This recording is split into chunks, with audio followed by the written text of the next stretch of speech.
Hi, my name is Darren, and tonight I'm going to be talking about how to buy your first electric guitar. Now, there are tens of thousands of different models available in the market, ranging anywhere in price from $100 to well over $20,000. So I'm obviously not going to be talking about each feature on each guitar, but I am going to try to emphasize what's most important. But before we get started on that, I think it's important to understand how a guitar works.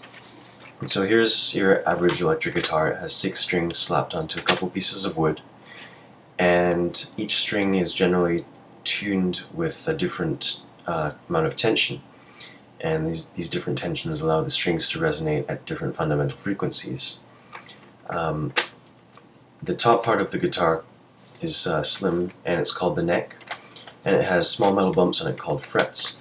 And by pressing a string onto one of the frets, you effectively shorten the length of the string, which allows it to resonate at a different fundamental frequency. But obviously we don't want just vibrations of strings in an electric guitar. We also want an electric signal to be generated, which can be sent to an amplifier.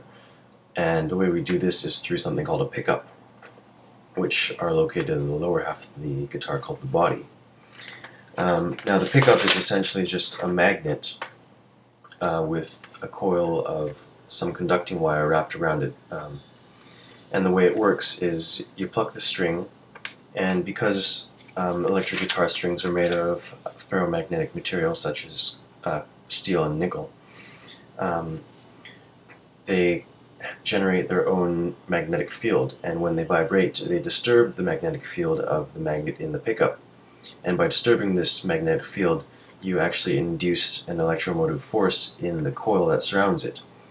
And when you connect the pickups to an amplifier, you complete the circuit, which allows current to flow. And the current essentially carries the same vibrations and resonances that are carried in the strings. So now that we understand how a guitar works, let's get to the most important part of picking your guitar, which is narrowing your search. And essentially, the best way to do that is to think about what kind of music you want to play on the guitar. Do you have any guitar heroes? Are there any bands or guitar players that you admire? And just look at what they use and try to pick out the features that help them do what they do. But just in general, there are two main questions I ask when trying to limit my choices. The first is the guitar body type. And so, for example, some artists prefer to play primarily with a clean sound, such as what you would hear in most jazz guitar playing or country songs, such as the opening to Sweet Home Alabama. And artists who play with a primarily clean sound will generally prefer something called a hollow body guitar, which has a resonance chamber and resonance holes on the surface that allow it to have a bit of a richer and more woody and organic sound. However, the disadvantage to this kind of guitar is that when you play at high volumes or with distortion, they will often feed back. And so artists who prefer a distorted type of guitar sound, such as what you would hear in Metallica or Van Halen or Bon Jovi, will generally prefer a solid body guitar, which doesn't have the resonance holes, obviously. And solid body guitars generally produce a much more focused sound.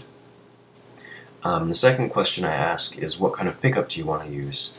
And there are two main types of pickups. The first is called a single coil, which produces a brighter, crisper, more defined sound, but it can be noisy at high volumes because the pickups generally also will amplify the interference from other electronics in the room, such as lights and power cables and stuff like that. The second kind of pickup is called a humbucker, which uses 2 coils installed in opposite polarity to cancel out the hum. And this produces a much darker and more mellow sound. And now the last question you have to ask when narrowing down your search is, what is your budget?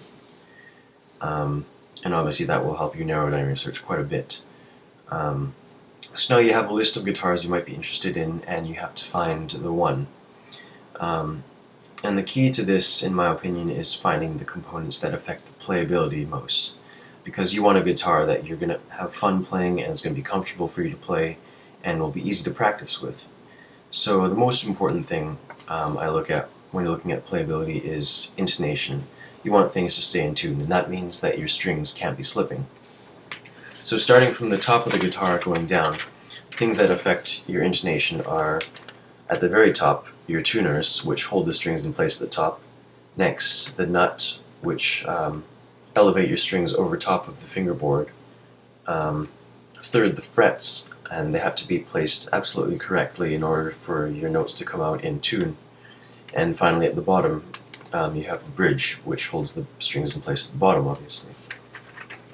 I can't explain, obviously, the different types that are available, but you can read on the internet, and it's an invaluable resource, really, when you're looking for a guitar, to read reviews of the components that are installed on the guitars you're looking at, and finding out if they're quality components.